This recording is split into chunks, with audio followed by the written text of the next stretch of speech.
que todo lo que hagamos acá sea de bendición para los hermanos. Señor Jesús, vamos a mirar tu palabra, vamos a estudiar una vez más este texto sagrado, Señor, y reconocemos que tú eres el autor, el inspirador de estas letras, Señor, de este contenido, en donde está tu palabra para nosotros, el mensaje para nuestras almas, para nuestra vida. Ayúdanos, Señor, a entenderlo apropiadamente, que tu Espíritu Santo traiga luz, revelación, iluminación a nuestra mente, a nuestro entendimiento, Señor, y que podamos ver claramente lo que dice la Escritura, Señor.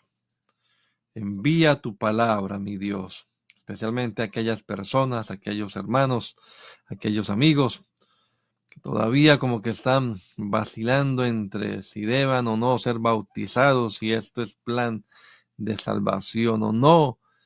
En fin, tantas teorías que hay, Padre amado, pero tu palabra nos da luz frente a tanto mar de ideología, Señor, que nos afiancemos y nos consolidemos allí, nos afirmemos en tu palabra únicamente. Gracias, Padre bendito, por tu palabra, Señor. Ayúdanos a entenderla y a obedecerla. En el nombre de Jesús. Amén. Amén. Bueno, aunque hayan vendavales, Jesús es de roca mía. Estaba recordando ahora ese hermoso coro que cantábamos también hace muchos años atrás. Si rugen vendavales, pues ahí está el Señor con nosotros. Ahorita está rugiendo el viento. Entonces estaba pensando en esa alabanza. El tema que estamos tratando, estimados hermanos y amigos, en estos días viernes es el tema del plan de salvación, que técnicamente se conoce como soteriología.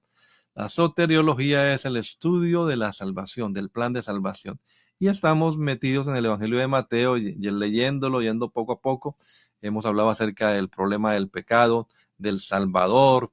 Ahora estamos hablando del arrepentimiento, ya hablamos, y enseguida del bautismo también, que nos presenta este capítulo que estamos mirando.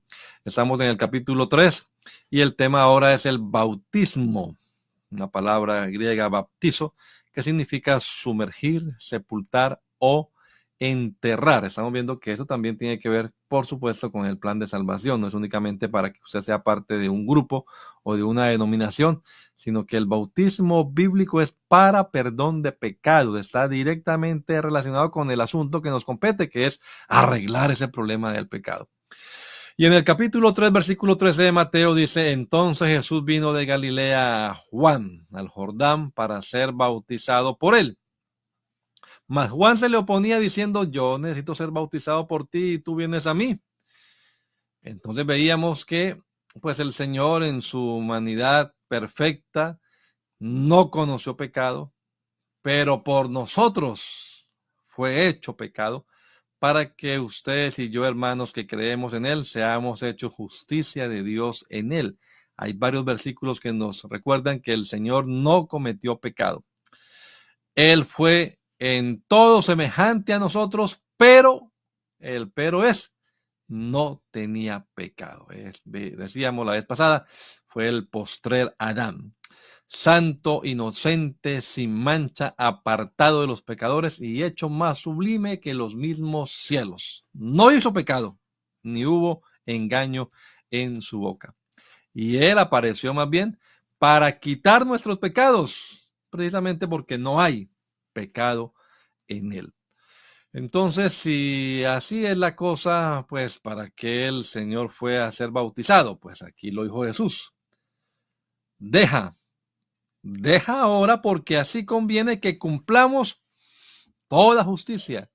Y entonces le dejó. Estábamos mirando que él se identificó con nosotros los pecadores, los humanos, y nos dio un ejemplo de todo lo que debemos hacer nosotros también para alcanzar la salvación. Nadie puede decir: no, yo no me voy a bautizar porque Jesús no se bautizó. Pues él, que no lo necesitaba, fue hasta el Jordán para ser bautizado. y además también, como vamos a verlo ahora, para ser revelado al pueblo, pero nos dio un ejemplo a todos nosotros, amados hermanos. Y entonces estamos acá en este texto. Después que fue bautizado, subió luego del agua, y aquí los cielos le fueron abiertos y vio al Espíritu de Dios que descendía como paloma y venía sobre él, y hubo una voz de los cielos que decía: este es mi Hijo amado, en quien tengo complacencia. Y esto es lo que para algunos es piedra de tropiezo. Algunos piensan que aquí hay tres personas divinas: el Padre que habla desde los cielos a su Hijo, el Hijo que está siendo bautizado en el río Jordán por Juan el Bautista, y el Espíritu Santo que desciende sobre el Hijo como una paloma. Son tres personas divinas. Bueno, la vez pasada hablamos un poquito acerca de esto. Decíamos que evidentemente aquí no hay tres personas, aquí hay un solo Dios manifestado de diferentes maneras, que una voz no es una persona, que una apariencia como de paloma no es una persona. Bueno, no voy a repetir aquí lo que vimos la vez pasada, ahí está la grabación, hace 8 días tratamos un poquito acerca de esto y usted podrá, si quiere, ir allí a mirar y repasar lo que vimos, pero decíamos que entre las prerrogativas divinas, entre los atributos divinos está uno que es omnipresente, Dios está en todas partes, y otro que es omnipotente, Él lo puede todo. Con esos dos se arregla este asunto. Pero vino una voz: este es mi Hijo amado. También en las epístolas, o por ejemplo en Efesios capítulo 1, versículo 3 al 7, dice: bendito sea el Dios y Padre de nuestro Señor Jesucristo, que nos bendijo con toda bendición espiritual en lugares celestiales en Cristo Jesús, según nos escogió en Él antes de la fundación del mundo, para que fuésemos santos y sin mancha delante de Él en amor, habiéndonos predestinado para ser adoptados hijos suyos por medio de Jesucristo, según el puro afecto de su voluntad, para alabanza de su gloria, de la gloria de su gracia, con la cual nos hizo aceptos en el amado. Aquí está la expresión, el amado, ese es Jesucristo. En Cristo, es una frase que se repite mucho en Efesios. Estudie Efesios y marque donde diga en Cristo, en Él, y verá que está bien repetida. El Señor no predestinó personas individualmente para salvación o condenación, como creen los calvinistas. No, el Señor predestinó un medio a través del cual salvar a la humanidad entera, y ese es Jesucristo. En Él, en este medio que el Señor se propuso desde la eternidad, entonces somos ustedes y yo predestinados también. Pero me llama la atención aquí que nos hace la referencia el amado. El amado es Jesucristo, en quien tenemos, en el amado, tenemos otra vez, ¿en quién? ¿En quién? En el amado tenemos redención por su sangre, el perdón de pecados. Fíjese qué tan importante es el tema del perdón de pecados con la salvación. La redención es la salvación también. El perdón de pecados, y el perdón de pecados está, les decíamos hace un minutico atrás, está directamente ligado con el tema del bautismo en agua para los cristianos en el nombre de Jesucristo. Este tiempo que estamos leyendo ahora, pues no existía todavía el cristianismo. Apenas Cristo va a ser manifestado. Ahí nos está invocando el nombre de Jesús. Pero en el bautismo cristiano, que comienza a partir de Hechos 2:38, ahí sí comienza a ser invocado el nombre de Jesús. Usted puede buscar, y es una tarea que siempre colocamos a las personas, ¿no?, que no creen en el bautismo en el nombre. Búsqueme un ejemplo en la Biblia en la que una persona, una sola, haya sido bautizada invocando los títulos Padre, Hijo y Espíritu Santo en lugar del nombre de Jesús. No hay ni un solo ejemplo. Todos los bautismos registrados en la Biblia se hicieron invocando el nombre, porque es el nombre de Jesús el que trae salvación. También está en Colosenses. Efesios y Colosenses son epístolas paralelas, Dice, con gozo dando gracias al Padre que nos hizo aptos para participar de la herencia de los santos en luz, el cual nos ha librado de la potestad de las tinieblas y trasladado al el reino de su amado Hijo, en quien tenemos otra vez, en Jesús, tenemos redención por su sangre, el perdón de pecados. En el nombre de Jesucristo, para perdón de sus pecados. Así que ahí está el tema. Bueno. Y mientras él, en este capítulo 17, versículo 5 de Mateo, se nos habla de la transfiguración, ¿no? Mientras él aún hablaba, una nube de luz los cubrió, y he aquí una voz desde la nube que decía, este es mi Hijo amado en quien tengo complacencia, a él oíd. En ese momento estaba Pedro, Jacobo y Juan, los tres, siendo testigos de este episodio, ¿no? Más adelante el apóstol Pedro va a testificar, su testimonio es verdadero y válido. Nosotros, estos apóstoles, oímos esta voz enviada del cielo cuando estábamos con él en el monte santo. Esa voz vino como testimonio para los que estaban allí reunidos y que creyeran. También la vez pasada decíamos que este episodio realmente ocurrió para que Juan supiese, Juan lo dijo así, vi al Espíritu que descendía del cielo como paloma y permaneció sobre él. Yo no le conocía, pero el que me envió a bautizar con agua, aquel me dijo, sobre quien vea descender el Espíritu y que permanece sobre él, ese es el que bautiza con el Espíritu Santo. Yo le vi y he dado testimonio de que este es el Hijo de Dios. Bendito sea el nombre del Señor Jesucristo. El que bautiza con el Espíritu Santo necesitaba recibir el bautismo del Espíritu Santo. Pues por supuesto que no. El bautizador del Espíritu Santo fue bautizado. No. Jesús es el Espíritu Santo.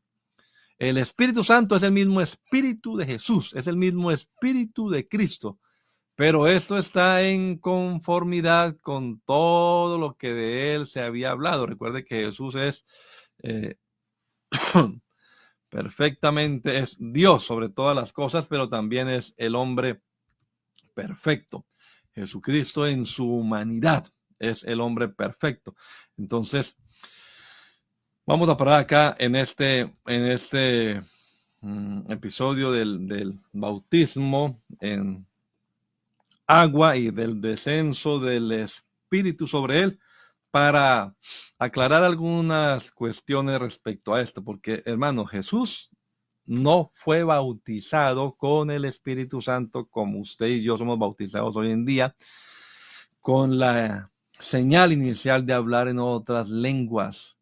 ¿Por qué no? Porque Jesús no era un mortal común y corriente. Jesús es la manifestación en carne. Por eso ahora tenemos que meternos un poquito con la identidad de Jesús. ¿Quién es Jesús?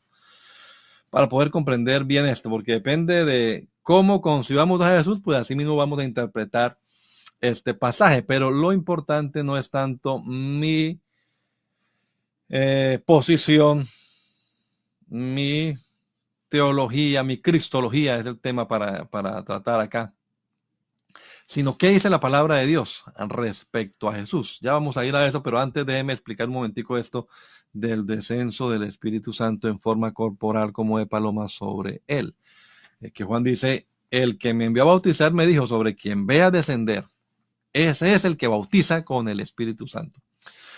Bueno, lo primero que tengo que recordarles, hermanos, es que en el Antiguo Testamento todos los que servían, los que ministraban, sean reyes, sean sacerdotes, sean profetas, eran ungidos con aceite, la unción. Hay varios textos bíblicos para esto, que simbolizaba de manera figurada el descenso del Espíritu Santo. Literalmente la Biblia lo dice en el caso de David, ¿no?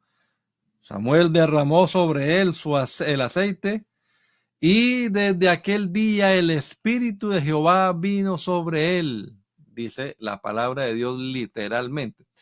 Entonces, los sacerdotes, por ejemplo, eran lavados todos, los lavaban completamente en agua y también luego eran casi que bañados, ¿no? Con aceite, les echaban aceite sobre la cabeza, descendía sobre la barba, llenaba las vestiduras hasta el borde. Entonces era un símbolo eso de la unción fresca del Espíritu Santo de Dios sobre estas personas que van a empezar a ministrar, van a empezar a servir. Ninguno en el Antiguo Testamento ministró sin esta unción. Ahora bien, Jesús es también rey, es sacerdote y es profeta. La palabra Mesías, una palabra hebrea, los textos mesiánicos decimos nosotros. Esa es una profecía mesiánica, ese es un salmo mesiánico porque habla de Jesús, habla de Cristo. Cristo es la palabra griega traducida de Mesías. Mesías en hebreo, Cristo en griego y en español, ¿qué sería? Ungido, el ungido. Jesús entonces, para poder cumplir sus papeles, como estaba en la ley de sacerdote, de rey, de profeta, pues también fue ungido de manera simbólica. No porque él necesitara eso, repito, él es la manifestación en carne del Espíritu Santo. El Espíritu Santo no necesitaba llenar, así como pensamos nosotros en nuestra manera de hablar, ¿no? No, Jesús es el Espíritu Santo hecho carne. Pero esto sí ocurrió para que Juan dijera públicamente, este es el Cordero de Dios que quita el pecado del mundo. Juan no, ya leímos literalmente el testimonio de él. Lo que él dijo, él vino para dar a conocer quién era el Mesías y la señal era esa. Y lo otro, por supuesto que un Dios, ¿qué necesidad va a tener de bautismo? ¿Verdad? Los que piensan en las tres divinas personas. Un Dios Hijo siendo bautizado. Bueno, pues raro. Nosotros no pensamos así, nosotros pensamos que hay un ser humano llamado Jesús que nos está dando ejemplo a nosotros. Repito, para que usted no saque excusa y diga, no, hermano, yo no necesito ser bautizado. Jesús no se bautizó. Pues Jesús sí se bautizó.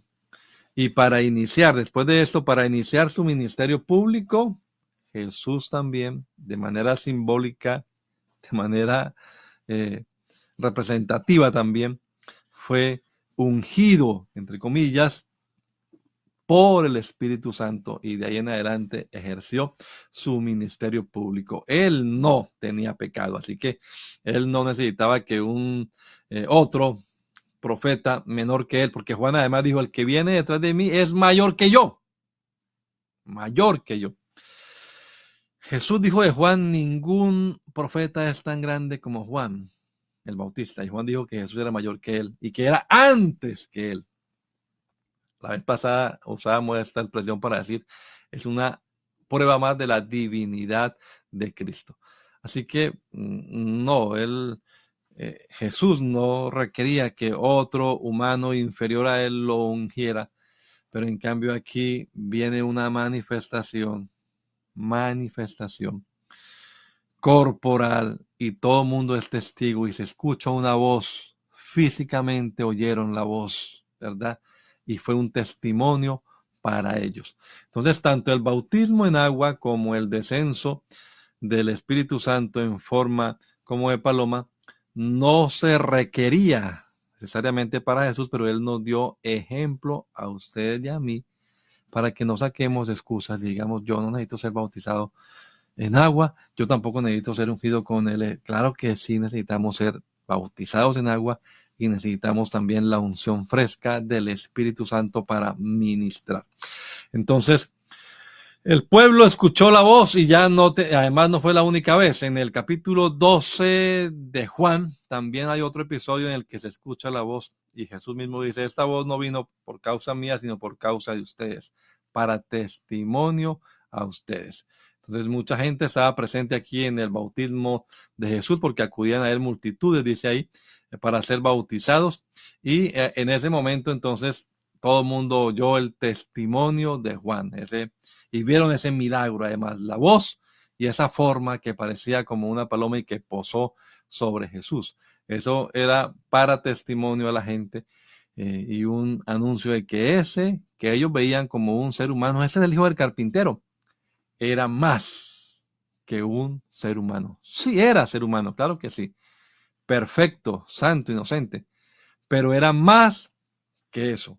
Jesús es Dios, dice Romanos 9:5, de quienes son los patriarcas y de los cuales según la carne vino Cristo, el cual es Dios. Por encima de todo, Cristo es Dios, es la manifestación en carne del único Dios verdadero. Entonces, el bautismo de Jesús, repito, reitero, no enseña que hay tres personas divinas. Enseña más bien y es una muestra de la omnipresencia y de la omnipotencia de Dios. Y enseña también que en su humanidad, Cristo Jesús nos dio ejemplo. Hay que mirar cada pasaje en el Nuevo Testamento, particularmente para analizar, bueno, Jesús aquí, ¿qué rol está cumpliendo? ¿El rol de hombre, la función de ser humano, o está actuando o hablando como Dios? Entonces, ahí tenemos nosotros ese testimonio que se dio en el bautismo. La voz que apareció en el cielo, también le oímos, ya lo leímos, apareció en la transfiguración en el capítulo 17 de Mateo y en el capítulo 12 de Juan, cuando Jesús entró a Jerusalén, ahí también aparece esa voz y se explica que venía para testimonio a estas personas que estaban oyendo esto. Ahora lo que yo quiero en este rato, estos 20 minuticos, hermanos, es llevarlos a pensar un poquito en quién es realmente Jesús, porque como dije hace unos minutos atrás, depende del concepto que tengamos de Jesús, pues así vamos a interpretar lo que Jesús hizo, lo que Jesús dijo, lo que le ocurrió a él también. Es importante que entendamos quién es Jesús a la luz de la palabra de Dios. Algunas personas dicen, no me hable tanto de eso, hábleme más bien del amor de Cristo, hábleme de otras cosas, pero no tanto de la identidad, pero es importante la identidad. Porque el sacrificio, la obra de Cristo, tiene valor por quien Él es. Por eso sí, me gusta como algunos presentan la persona y la obra, ¿no? Hablando de la persona quiere decir del ser, ¿quién es Jesús? Porque ¿quién es Jesús? Le da valor a lo que Él hizo, no es tanto lo que Él hizo. Miles de personas murieron en cruces, pero ¿por qué ninguna de esas muertes en cruz sirvió para redimir la humanidad, sino solo la de Cristo? Porque ninguno de esos miles que murieron en cruces es o fue quien es Cristo Jesús. Entonces la identidad aquí sí que es bien importante. Jesús es el que bautiza con el Espíritu Santo, y el que bautiza con el Espíritu Santo es el mismo que lo prometió en el Antiguo Testamento. Y el que prometió en el Antiguo Testamento bautizar es el mismo y único Dios del Antiguo Testamento, en nuestras versiones conocido como Jehová, el Dios del Antiguo Testamento, en las nuevas versiones el Señor. El Dios del Antiguo Testamento prometió bautizar. Pondré dentro de vosotros mi espíritu, derramaré, dice él es el que bautiza. Pues ahora Él está presente aquí en forma corpórea, carne y hueso. Este es el que bautiza con el Espíritu Santo, por supuesto. Es el mismo Dios, el mismo Espíritu Santo manifestado en carne. Entonces no piense que en esto como la experiencia pentecostal. No, esa experiencia pentecostal es para la iglesia. Comenzó en Hechos capítulo 2. Aquí hay nada más una representación simbólica. Por supuesto, la Biblia sí tiene razón. No dice que Jesús haya hablado en otras lenguas, pero eso no implica que usted y yo no requiramos o no necesitemos hacerlo. Lo que pasó antes de Pentecostés es de otro periodo en el que no existía la iglesia. Los episodios después de Pentecostés y que aparecen en Hechos de los Apóstoles son los que debemos prestarle mucha atención porque sí son normativos. A algunos no les gusta esa palabra. No. Eso es nada más información. Hechos no es nada más información. Hechos es el modelo de la iglesia. Lo que pasó en Hechos, y estoy sintiendo aquí la presencia del Señor Jesucristo. Yo digo esa expresión y tal vez, ¿qué era lo que siente? Bueno, uno siente algo especial en su cuerpo, como todos los hermanos pentecostales sabemos, sentimos la presencia del Espíritu de Dios en nuestra vida. Eso es para nosotros. Hechos es para nosotros. Hechos de los apóstoles. De ahí para acá tenemos esas experiencias en las que el Espíritu de Dios toma el control de la vida de unas personas que creen en Él. Esas experiencias son las que tenemos que estudiar nosotros. Vamos a mirar acá entonces algo, hermanos, interesante en este tema que le digo, es sobre la identidad de Jesús. ¿Quién es Jesús? ¿Que esto es importante? Sí, porque el mismo Señor Jesucristo se preocupó porque la gente supiera, o al menos preguntó, ¿quién dicen los hombres que es el Hijo del Hombre? Las preguntas respecto a la figura central de la Biblia, que es Jesucristo, claro que son importantes, claro que sí. ¿Quién es este? Esa pregunta muchos la hicieron, ¿no? ¿Quién es este que aún los vientos y la mar le obedecen? ¿Quién es este que habla blasfemias? Porque ¿quién puede perdonar pecados sino solo Dios? ¿Quién es este que aún a los demonios los expulsa y le obedecen? ¿Quién es este que también perdona pecados? ¿Quién es este que aún los vientos y a las aguas manda y lo obedecen? Y Jesús le dijo a la mujer samaritana, si conocieras el don de Dios, ¿y quién es el que te dice, dame de beber? Porque Jesús le acaba de decir eso. Jesús le acaba de decir a ella, mujer, dame de beber. Y la mujer le contestó, pero ¿cómo tú, siendo judío, me pides a mí que soy samaritana? Y Jesús le pregunta, si supieras quién soy, ¿quién es el que te dice, dame de beber? Tú le pedirías y él te daría agua viva. La mujer no sabía quién era Jesús. Saber quién es Jesús sí que es importante. Bíblicamente es el versículo que uso como eslogan en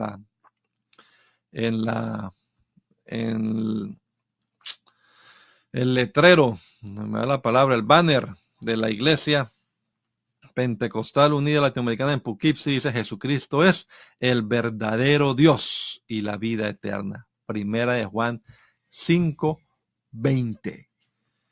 Jesús es el Hijo de Dios. Claro que sí.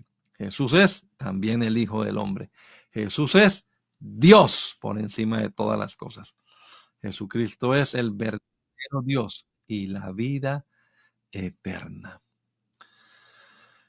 Si nos fuéramos únicamente al Nuevo Testamento, hermanos, a mirar los títulos que se le da a Jesús, comenzando por aquí, por las primeras páginas de los Evangelios, encontramos que Él es el Salvador del mundo.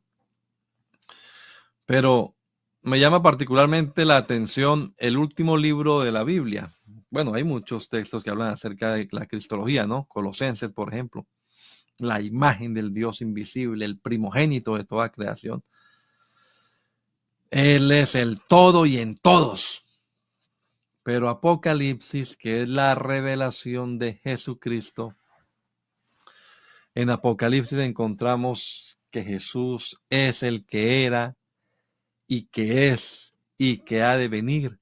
Es el testigo fiel, es el primogénito de los muertos, es el soberano de los reyes de la tierra, es el que nos amó, el que nos ha lavado de nuestros pecados con su propia sangre, es el que nos ha hecho para Dios reyes y sacerdotes. Él es el todopoderoso, Él es el alfa, es la omega, es el primero, es el último, es el principio, es el fin, es el que vive, es el que estuvo muerto, pero ahora vive por los siglos de los siglos, es el que tiene la llave de la muerte y del Hades, es el santo, es el verdadero, es el que tiene la llave de David, es el que abre y ninguno cierra, el que cierra y ninguno abre. Él es el amén, es el principio de la creación de Dios, es el testigo fiel y verdadero, es el autor de la salvación, es el cordero, es el león de la tribu de Judá, es la raíz de David, es el Señor Dios Todopoderoso, es el Rey de los santos, es el Verbo de Dios, es el fiel y el verdadero, es el Rey de reyes y el Señor de señores, es la raíz y el linaje de David, es la estrella resplandeciente de la mañana, etcétera. Hermanos, Jesucristo es Dios. Y si es Dios, alguien preguntaría, ¿y si es Dios, qué clase de Dios es? Pues el único Dios que existe. Jesucristo es el verdadero Dios y la vida eterna. Pero algunas personas comenzaron a pensar de Jesús de una manera distinta, no conforme a lo que los apóstoles y el evangelio, los evangelistas habían escrito, sino que comenzaron principalmente los de tradición judía, que en la divinidad de Jesús. Entonces comenzaron a decir, no, él era de pronto un humano nada más. No, no, divino no. Él era como el último de los profetas, quizás, el último de los emisarios divinos, pero Dios no. Entonces los judíos trataron de explicar de otra manera lo que el Señor hacía, sus milagros y todo. Y entonces ellos decían, no, estos predicadores cristianos están enredando aquí diciendo que Jesús es Dios. No, pero Jesús no es Dios. Él fue un hombre usado por Dios nada más. Y usaban y quizás sacaban de palabras, de contexto las palabras de los apóstoles, porque efectivamente algunos de ellos usaron que este varón, este hombre llamado Jesús. Sí, pero eso no quita que Jesús, aparte de ser hombre, aparte de ser varón, también nacido de mujer, sea el Dios todopoderoso manifestado en carne. Estos señores que utilizaban, repudiaban al apóstol Pablo, dice acá en la Ireneo de León escribió estas palabras. Ellos decían que, claro, Cristo era el hijo de José y de María. Lo consideraban solamente un humano, alguien que se apegó y conservó la ley de los judíos. Pero que Dios, no. Dios, ¿cómo se le ocurre? Algunos llegaron a pensar entonces que Jesús, y aquí está el episodio del bautismo, llegó a ser adoptado como hijo de Dios en el río Jordán cuando fue bautizado por Juan. Y decían que el Espíritu o Cristo descendió sobre Jesús en su bautismo y entonces le dio ese poder para hacer milagros. Pero él era nada más un hombre virtuoso, sí, un hombre devoto. Además, esta figura, pues ya le hemos explicado, no indica que el bautismo haya sido así. El bautismo fue por inmersión, sumergiendo a Jesús. Pero básicamente esa gente lo que hacía era que reducían a Jesús a una mera figura humana que había adquirido quizás un estatus de divino por su devoción, por su virtuosidad, pero no era Dios manifestado en carne, sino que Jesús fue un hombre que se ganó de pronto un estatus dentro de la divinidad. Tremendo esa herejía. Algunos piensan que las cartas de Juan, por ejemplo, están combatiendo ya a finales del primer siglo esta herejía. Hay un personaje conocido como Cerintio o Cerinto, según otros textos, que argumentaba que Cristo, una persona divina, Cristo, había descendido sobre el hombre llamado Jesús en su bautismo, pero que se había separado de él antes de que fuera crucificado en la cruz. De manera que pues no había una unión permanente entre la divinidad y y la, y la humanidad. Estas son algunas de las llamadas y conocidas herejías cristológicas que aparecieron después de la época de los apóstoles. Ya el apóstol Pablo en Hechos precisamente dice: yo sé que después de mi partida aparecerán lobos rapaces tratando de devorar al rebaño. Estas primeras herejías que surgieron, pues trataban de hacer del bautismo de Jesús, y por eso escogí el ionismo o el adopcionismo. Hay otra llamada monarquianismo, pero no modalístico como nos dicen que somos nosotros, sino monarquianismo dinámico. Entonces, en el monarquianismo dinámico también decían: no, allá en el bautismo de Jesús en el Jordán, el Logos, o la palabra de Dios, descendió y se metió. Hay gente que cree así, que Jesús fue nada más como un recipiente, ¿no? Como un contenedor en el que se metió la divinidad. La divinidad estuvo contenida en un vestido de carne. Bueno, esa es una interpretación, pero eso no es lo que la palabra de Dios dice. Lo que la palabra de Dios dice es que Dios fue manifestado en carne, que Cristo es la imagen del Dios invisible, que ese logos que los monarquianistas dinámicos, ese poder, dinamos es de poder, descendió sobre un hombre. No es lo que la Biblia dice. La Biblia dice que el logos, el verbo, la palabra, fue hecha carne y habitó. Esa palabra habitó entre nosotros y vimos su gloria. Y Juan da testimonio también en la epístola, y Juan dice: todo lo tocante al verbo de vida, ese verbo de vida, esa palabra, ese logos, ese verbo de vida que se manifestó, y la hemos visto, la palabra, el logos, lo hemos visto, y testificamos y os anunciamos esa vida eterna que estaba con el Padre, pero se nos manifestó. Entonces, en el bautismo de Jesús no podemos pensar nosotros que un ser humano llamado Jesús llegó a ser hijo de Dios después del bautismo. No. La expresión hijo de Dios en la Biblia lo que indica es la manifestación en carne, humanamente hablando, de ese único Dios, único y soberano Dios. Jesús no fue Dios a partir del bautismo. Jesús fue Dios desde el momento en que fue concebido. Algunos no lo creen de esa manera, pero miren nada más el testimonio que da Elizabeth, la madre de Juan el Bautista. Cuando María llegó a visitarle, según nos cuenta Lucas el evangelista, y yo digo según nos cuenta, no es porque esa sea una versión, sino porque es Lucas el que es el evangelio según San Lucas, pero esas palabras fueron inspiradas por el Espíritu Santo. No podemos poner en duda lo que está en la palabra de Dios. Pongamos en duda lo que dicen las personas, los maestros, quien quiera que sea, pero lo que está literalmente en la Biblia, así lo dice la palabra de Dios.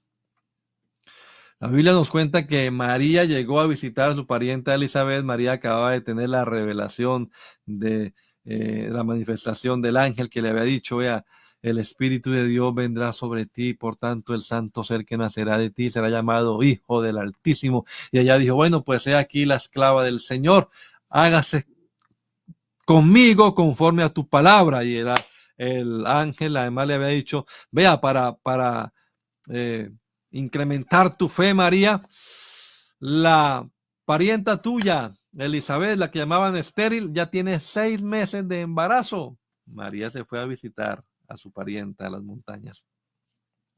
Y cuando llegó, la Biblia nos cuenta que Elizabeth fue llena del Espíritu Santo.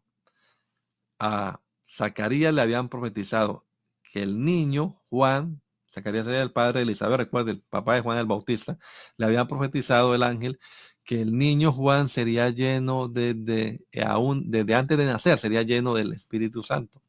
Y el testimonio que da y el saludo que da Elizabeth es: pues qué privilegio yo tengo, qué bendición tengo yo de que la madre de mi Señor venga a mí. Y entonces la razón que ella da es que, claro, llama a María la madre de mi Señor, ¿no?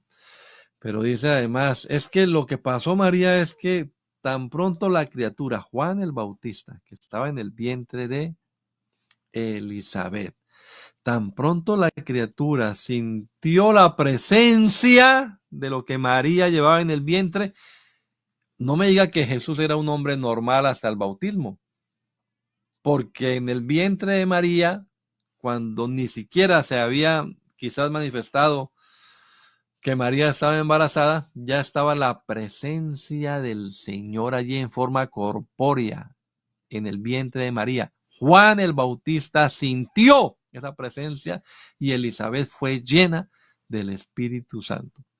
Cuando Jesús nació, este evangelista Mateo nos cuenta que del oriente vinieron unos sabios buscando dónde está el rey de los judíos que ha nacido, porque su estrella hemos visto en el oriente y venimos a adorarlo.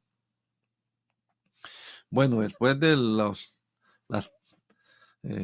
los engaños que quería hacerle Herodes, finalmente los sabios llegaron a la casa en la que estaba, era la casa, no era el pesebre ya, ahí dice que era una casa, era la casa en la que estaba María con el niño, y la Biblia nos cuenta que los hombres se postraron y lo adoraron.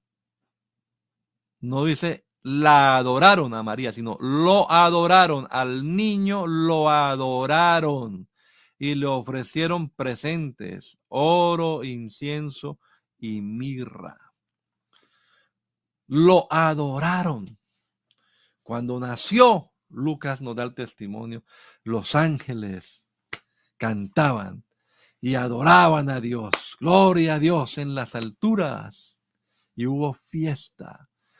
Y luego nos dice el libro de Hebreos que cuando se introduce al primogénito en el mundo, vino una orden a los ángeles: adórenlo todos los ángeles de Dios. No piense usted que Jesús llegó a ser divino a los 30 años. No, Jesús es divino y jamás ha dejado de ser divino. En el Mesías, esa forma corpórea llamada Jesús, el único Dios verdadero, el único Dios que existe, se manifestó en carne. Jesús es Dios por encima de todas las cosas. Vamos a dejar hasta acá. Vamos a hacer una oración y vamos a pedir a Dios que traiga revelación. Quizás para algunos de nuestros amigos esto sea como así. Esto no es lo que me han enseñado. Así no es como yo veía las escrituras. Bueno, pidamos del cielo revelación. Pidamos del cielo que el Señor nos abra el entendimiento y que nos muestre la verdad conforme a su palabra. La otra vez decía, busque la palabra persona o personas en la Biblia relacionada con la divinidad. No está. Solo hay un Dios. Solo hay un Dios. Ese único Dios se hizo carne, se manifestó en forma humana. Y vimos su gloria y conocimos su nombre. El nombre de Jesús no es solamente el nombre del Hijo, que entre otras cosas hemos ya dicho, no aparece la expresión tampoco Dios Hijo. No hay un Dios Hijo en la Biblia, no hay una familia de dioses. No. Hay un Hijo de Dios, que es el mismo Padre o el mismo Espíritu Santo, quien es el Padre manifestado o hecho carne. Entonces, Leamos la palabra de Dios en oración. Pidamos al Espíritu Santo que obre y nos dé entendimiento, nos dé revelación. Parecía otro, pues claro, sí, era un ser humano. Y la gente va a decir, no, ¿cómo tú, siendo hombre, te haces Dios? Y trataron de apedrearlo. Pero realmente no era un hombre haciéndose Dios. Era Dios haciéndose hombre. Por amor a usted y por amor a mí. Para ir hasta el Calvario y ofrecer su vida en rescate por toda la humanidad. Bendito Dios, te damos gracias en esta mañana por la oportunidad que nos has dado aquí de compartir un poquito más acerca de tu palabra, Señor. Y bueno, tocando hoy un tema sensible, Jesús, para algunos que ven pluralidad de seres, pluralidad de personas en la divinidad. Yo quiero pedirte, Dios, que traigas revelación, Señor, de tu palabra, que abra los ojos del entendimiento, Señor, que ilumines la mente con tu Espíritu Santo, Jesús, y que se opere un milagro, Señor, en alguien, en algún amigo, y puedan ellos comprender que tu nombre es único, que tu nombre es Jesús y que ese es el nombre que debe ser invocado en las aguas bautismales para perdón de sus pecados. Soberano Dios, glorifícate, mi Dios, con tu palabra, Señor, que tu palabra corra y sea glorificada, Padre amado. Te lo rogamos siempre en el nombre de Jesús.